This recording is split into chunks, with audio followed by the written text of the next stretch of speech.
I feel our citizens have done enough. We have approximately 10,000 feet of frontage that's related to petroleum in South Portland.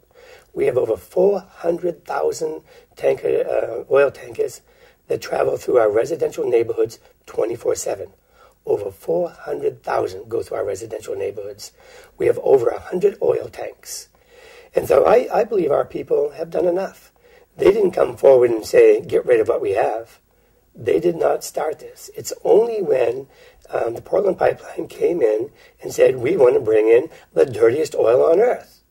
That's when the people said, we have had enough. What you have is fine. We will work with you in keeping what you have.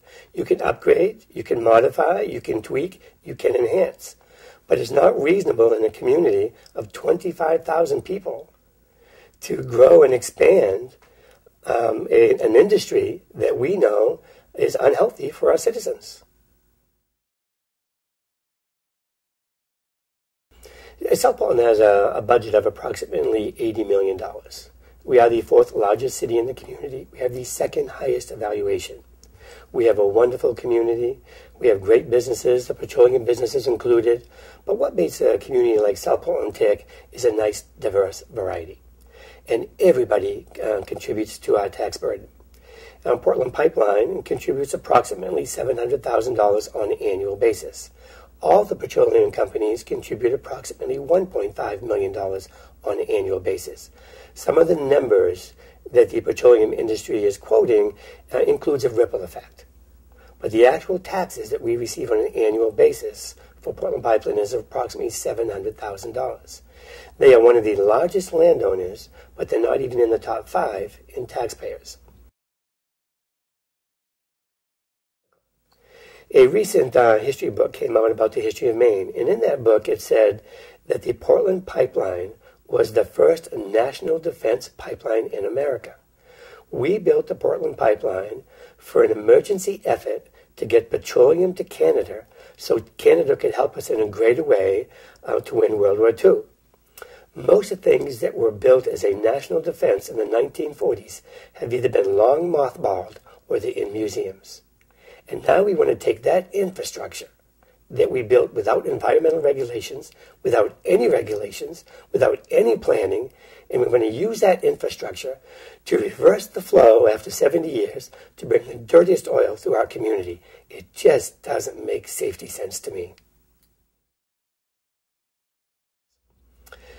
I believe that the petroleum industry has a responsibility to work with the community to slowly convert to clean energies.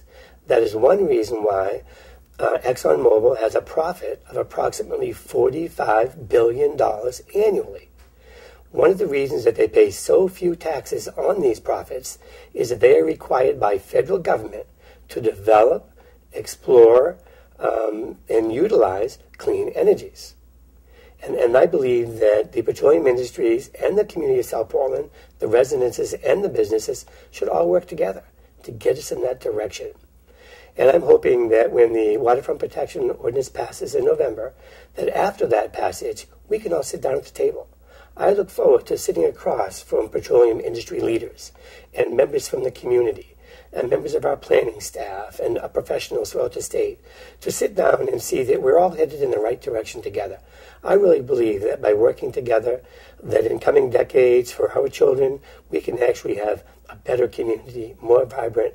We can have a coastline that's active and alive. And our children can breathe fewer gases in the air.